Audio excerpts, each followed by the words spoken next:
A veces estamos tan enfocados en lo que necesitamos que dejamos de ver todo lo que ya hemos recibido. Vivimos apurados, resolviendo, avanzando, y sin darnos cuenta, seguimos de largo sin detenernos a agradecer.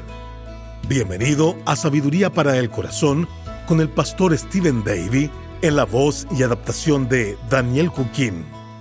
Hoy veremos cómo 10 hombres recibieron un milagro extraordinario, pero solo uno regresó. Una escena que no solo revela algo sobre ellos, sino también sobre nosotros. Lo fácil que es recibir la gracia de Dios y no responder como deberíamos. Acompáñanos en esta lección titulada Volviendo a dar gracias a Dios.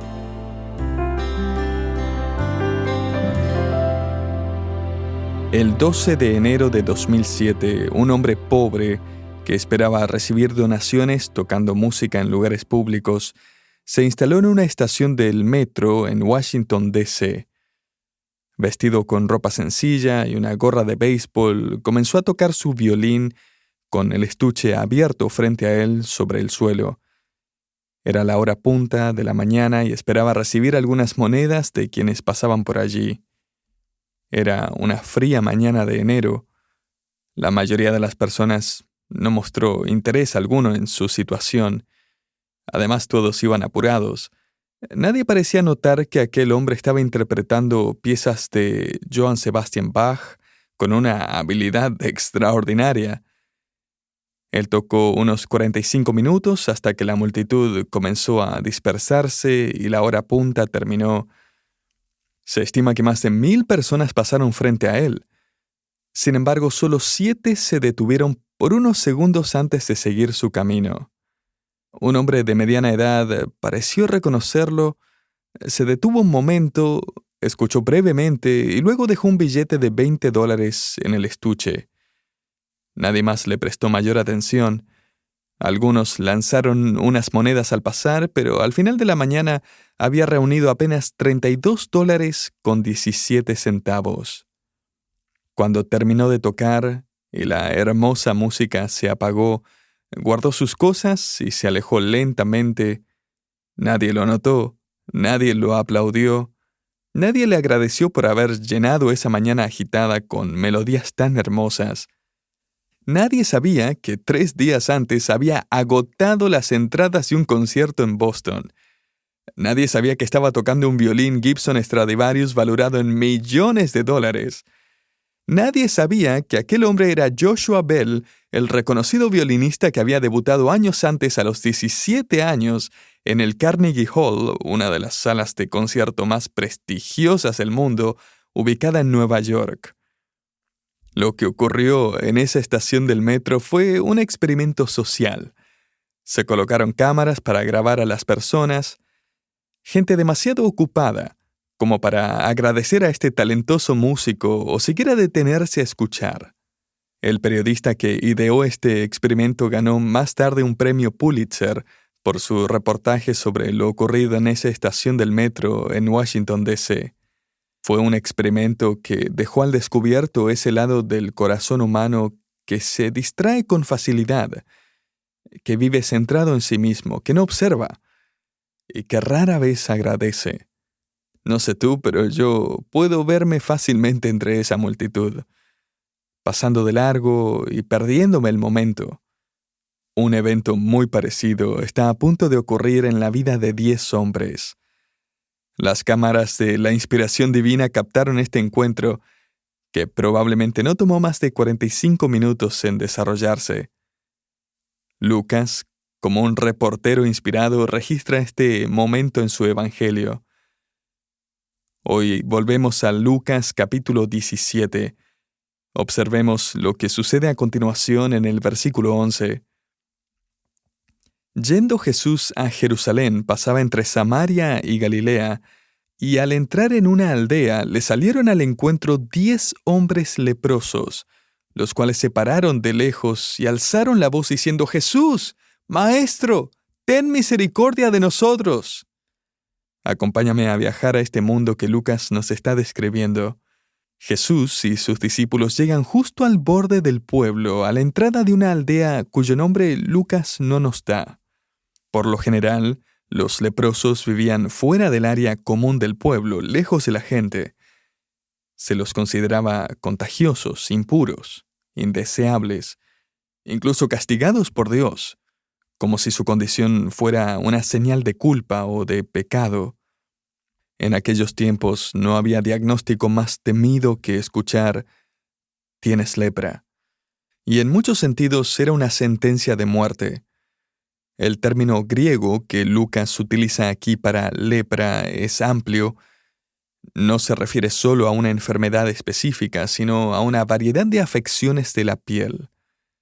Cualquier erupción o problema visible podía levantar sospechas. Entonces un sacerdote examinaba a la persona y si se confirmaba la lepra, lo expulsaban de inmediato fuera del pueblo o ciudad, aislándolo completamente de cualquier contacto humano, incluso de su propia familia. Los leprosos solían improvisar pequeñas chozas o refugios precarios en las afueras, donde vivían a la distancia, y esa frase que usa Lucas, «se pararon lejos», encierra todo un mundo de sufrimiento. Sabemos por registros históricos que un leproso no podía acercarse a menos de unos 50 metros de otra persona, a menos que fuera otro leproso. En algunos casos, sus familiares dejaban comida en un lugar designado y luego se retiraban, para que ellos pudieran recogerla sin acercarse. Con el paso del tiempo, sin embargo, la vida seguía sin ellos. Así que estos hombres vivirían el resto de sus vidas a esa distancia, a unos 50 metros de todo lo que amaban, a unos 50 metros de sus hijos, esposas, amigos, sinagoga, lo suficientemente cerca como para ver a sus hijos jugar, pero demasiado lejos para abrazarlos o hablar con ellos, lo suficientemente cerca como para escuchar la risa del pueblo, pero demasiado lejos para saber por qué o para unirse a ella. Si alguien escribiera la biografía de una colonia de leprosos, podría titularla «A 50 metros de la esperanza», o «A 50 metros del amor», o incluso «A 50 metros de la vida». Josefo, el historiador judío del primer siglo, escribió que un leproso no se diferenciaba en nada de un cadáver, y que sanar a un leproso era comparable a resucitar a un muerto. Y es que no existía cura humana para esta enfermedad. Los rabinos en los días de Jesucristo enseñaban que solo Dios podía sanar la lepra. Pues bien, déjame decirte algo, Dios está a punto de pasar por aquí. De hecho, ya está llegando, y el relato de Lucas sugiere que este encuentro ocurre cerca de una aldea judía, en la frontera con Samaria. Al parecer, en este punto los leprosos samaritanos y judíos ya no se preocupaban por sus diferencias. Después de haberlo perdido todo, esas divisiones ya no importaban. Los únicos amigos de un leproso eran otros leprosos. Lucas nos dice en el versículo 12 que estaban parados de lejos, probablemente a unos 50 metros, y alzaron la voz diciendo: «Jesús, Maestro, ten misericordia de nosotros». Ellos saben quién es Él.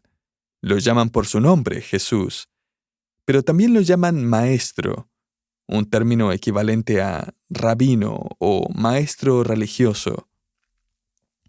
Es decir, ellos reconocen que es un líder espiritual, un maestro. Pero no cualquier maestro, sino uno que sana también. Evidentemente ya habían conocido que Jesús había sanado a un leproso años antes.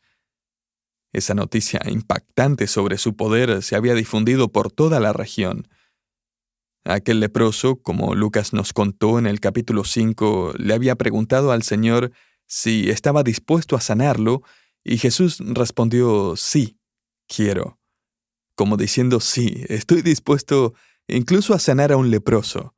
Y en ese instante, aquel hombre quedó limpio. Pero estos 10 leprosos ahora no preguntan: «Señor, ¿quieres?». Ellos dicen: «Señor, ¿nos mostrarás esa misma misericordia?». El tono de su clamor podría expresarse con una sola frase: «Por favor, por favor, Jesús. Es un ruego desesperado. Es un clamor que brota del dolor. Por favor, Jesús, Maestro, ten misericordia de nosotros. Jesús se detiene y responde con una instrucción inesperada. Observa el versículo 14. Cuando Jesús los vio, les dijo, «Id, mostraos a los sacerdotes». Ahora esto no era lo que ellos esperaban. En Lucas capítulo 5, Jesús se acercó al leproso, lo tocó y lo sanó instantáneamente. Pero aquí el Señor no se acerca, no los toca y simplemente les da una orden. Vayan y preséntense a los sacerdotes. Y eso representaba un problema, porque ellos todavía tienen lepra. Podrían haber respondido, «Señor, no podemos acercarnos a menos de 50 metros de un sacerdote, ni siquiera nos dejarían entrar». Sabemos por los registros históricos judíos que los sacerdotes evitaban cualquier contacto con leprosos. Ni siquiera compraban comida en un lugar por donde hubiera pasado uno de ellos. Y además, los sacerdotes también podían contagiarse. Ellos no querían tener absolutamente nada que ver con los leprosos. Pero estos 10 hombres evidentemente entendieron perfectamente lo que implicaba la orden de Jesús. Y es que según la ley de Moisés, si una persona notaba que su lepra estaba desapareciendo, si veía señales de sanidad en su piel, entonces podía ir al sacerdote para que confirmara su limpieza. Pero había un detalle clave. Nadie iba al sacerdote a menos que ya hubiera visto alguna mejoría. Si realmente estaban sanos, el sacerdote realizaba una serie de sacrificios durante 8 días, luego los declaraba limpios, los reintegraba a la sociedad en Levítico 14. Pero aquí Jesús les está diciendo que vayan cuando todavía están cubiertos de lepra. Eso no se hacía. Me puedo imaginar a estos hombres mirándose entre sí, confundidos, diciendo, ¿escuchaste lo que yo escuché? Sí, creo que sí. Está lejos, pero parece que dijo que vayamos a los sacerdotes. ¿A los sacerdotes? ¿Pero para qué? Jesús aquí les está pidiendo que ejerzan fe en su poder para sanarlos, aun antes de darles cualquier evidencia visible de que lo hará. Y es solamente cuando obedecen su palabra que el versículo 14 nos dice, «Y mientras iban, quedaron limpios». Podrías expresarlo así, solo después de ponerse en camino, fueron sanados. Es decir, mientras obedecían su palabra, comenzaron a experimentar el poder de esa misma palabra. Ahora, no pierdas esto de vista.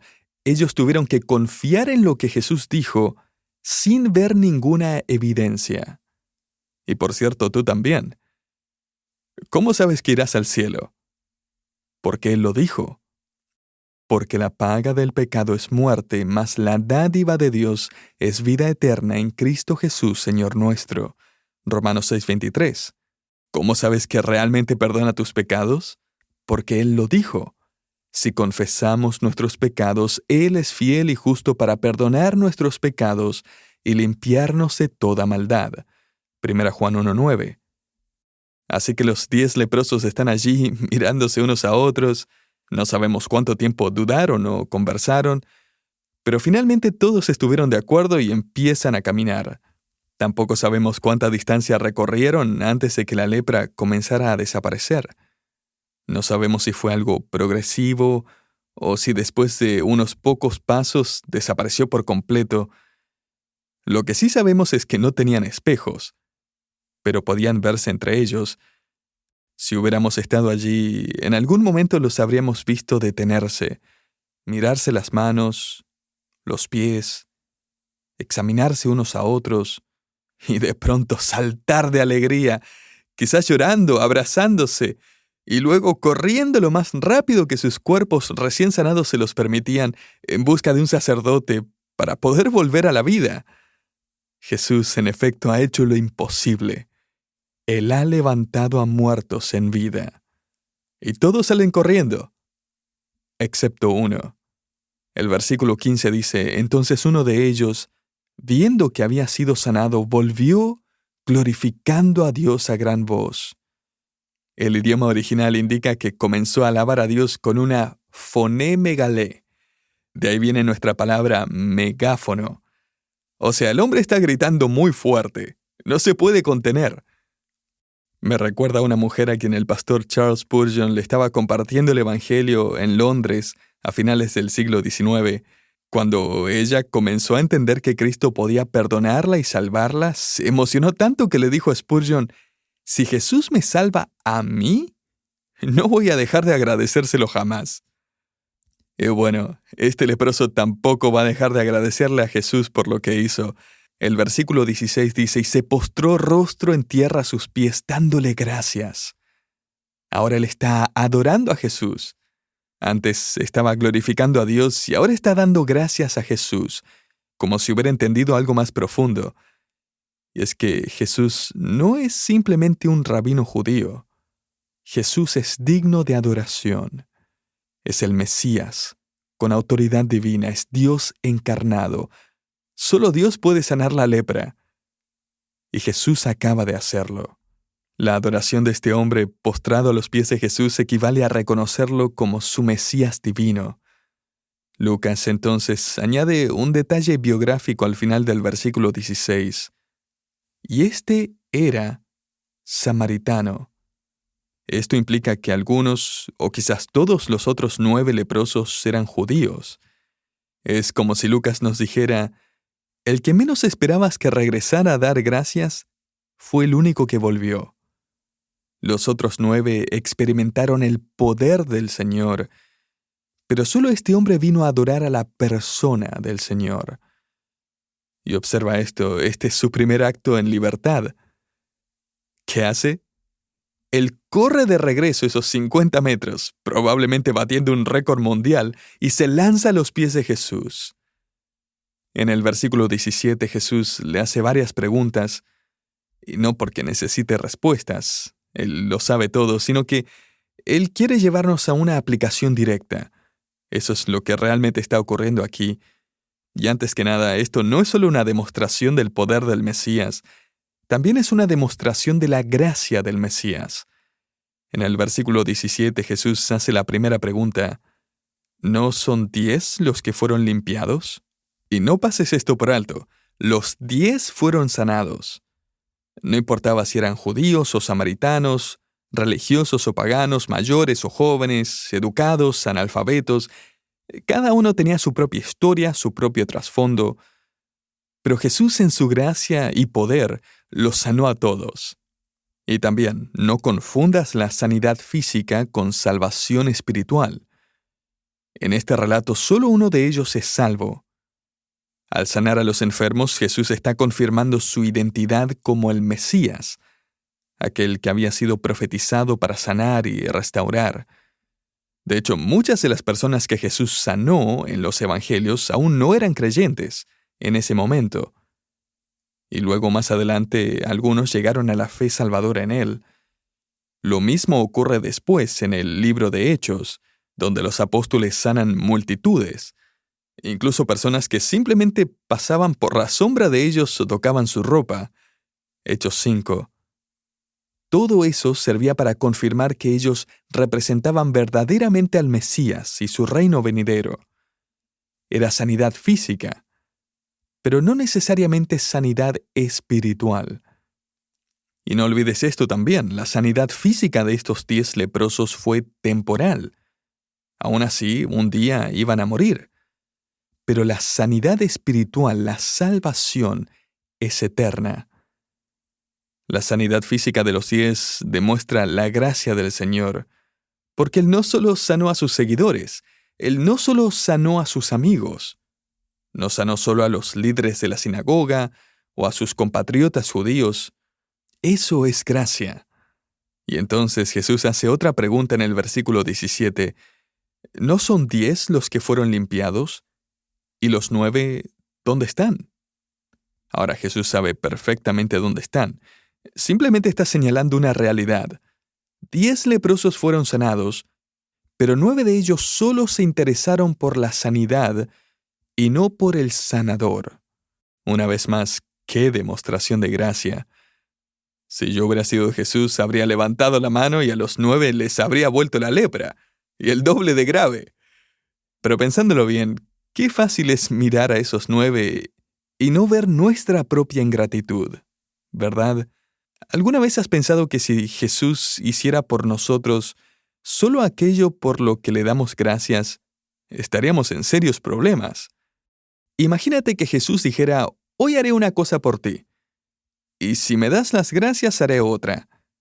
Pero si te olvidas, ahí se termina todo por hoy. Pero el salmista escribe, bendito el Señor, cada día nos colma de sus beneficios. Salmo 68, 19. Y el apóstol Pablo añade que Él derrama su gracia sobre nosotros en abundancia. Efesios 1, 7. Él nos da mucho más de lo que vemos. Y aun cuando lo vemos, olvidamos agradecerle.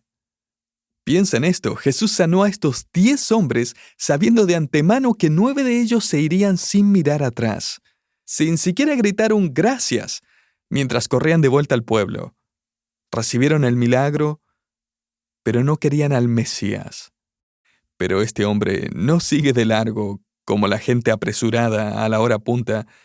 Él se detiene, él da gracias. ¿Y ahora qué sucede?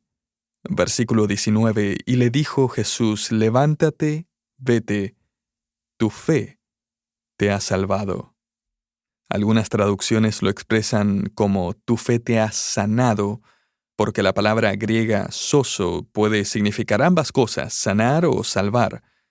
Depende a qué se aplica, a la sanidad física o la sanidad espiritual.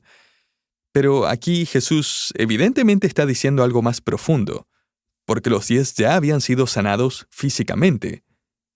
Pero solo uno regresó y creyó y adoró, y fue salvo. Por cierto, Jesús no dijo, tu gratitud te ha salvado.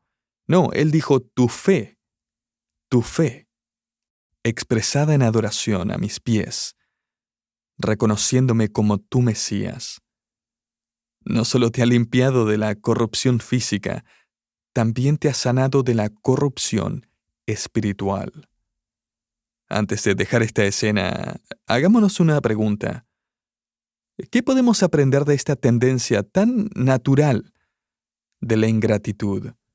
¿Cómo evitamos correr con la multitud, pasando de largo frente al Maestro que con tanta belleza y perfección nos bendice, nos guía, nos sostiene y derrama sus beneficios sobre nosotros a cada momento del día?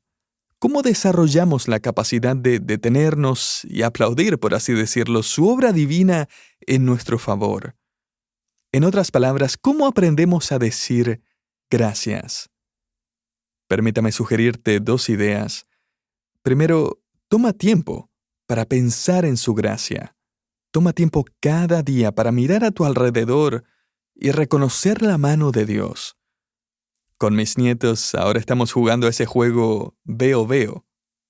Me encanta porque es gratis y no necesita baterías. Veo algo azul. Entonces todos empiezan a buscar cualquier cosa que sea azul. Bueno, haz lo mismo con los ojos del alma. Veo algo que Dios creó, algo que Dios me dio, algo que Dios está haciendo en mi vida. Y en lugar de correr por el camino de la vida como si siempre estuviéramos en la hora punta, detente a mirar su creación. Detente también a mirar su palabra para encontrar dirección. Deja que su palabra habite en ti en abundancia, profundamente. El apóstol Pablo escribe que eso producirá en tu corazón un espíritu de gratitud. Colosenses 3:16. Así que tómate un tiempo para pensar en lo que Dios ha hecho por ti, contigo, por medio de ti y en ti. No lo vimos al principio, no lo reconocimos, pero allí estaba Él, tocando la hermosa música de su providencia y de su gracia. En su libro El refugio secreto, Corrie ten Boom cuenta un episodio que le enseñó una gran lección sobre dar gracias en toda circunstancia. Quizás conozcas su testimonio. Durante la Segunda Guerra Mundial, ella, su hermana Betsy y su familia fueron arrestadas por los nazis por esconder a judíos, protegerlos. A Corrie y Betsy las metieron en un campo de concentración. El dormitorio donde las metieron estaba repleto de mujeres. Era inmundo, estaba muy sucio y para empeorar todo, estaba infestado de pulgas. Una mañana, las dos hermanas leyeron en silencio la Biblia, que habían logrado entrar de contrabando, y al llegar a 1 Tesalonicenses 5:18, encontraron el mandato de dar gracias en todo. Así que Betsy le dijo a su hermana, «Bueno, también tenemos que darle gracias a Dios por las pulgas». Corrie respondió, «No hay manera de que yo dé gracias a Dios por las pulgas». Pero Betsy insistió tanto que finalmente ambas oraron y le dieron gracias a Dios por las pulgas, aunque no entendían por qué. Con el paso de los meses, descubrieron que en ese dormitorio podían leer la Biblia, podían hablar abiertamente del Evangelio con otras mujeres y hasta tener reuniones de oración sin temor a ser descubiertas. Y más adelante supieron por qué. Ese privilegio era único en su dormitorio, porque los guardias evitaban entrar allí por las pulgas. Toma tiempo para pensar en la gracia de Dios. Y segundo, toma tiempo para darle gracias por su gracia, por su provisión, por su dirección, por su palabra y sus promesas. 9 hombres corrían de vuelta a sus vidas, pero solo uno corrió hacia aquel que se convertiría en su vida y en su Salvador. El mundo siempre va a estar demasiado ocupado, demasiado rebelde como para detenerse a escuchar la música de la creación de Dios, de su obra, de su misericordia, de su bondad y de su gracia. Recordemos constantemente que Jesús nos ha rescatado para siempre y que incluso ahora nuestro Señor nos sigue guiando y protegiendo y colmándonos de su favor, solo por su maravillosa gracia.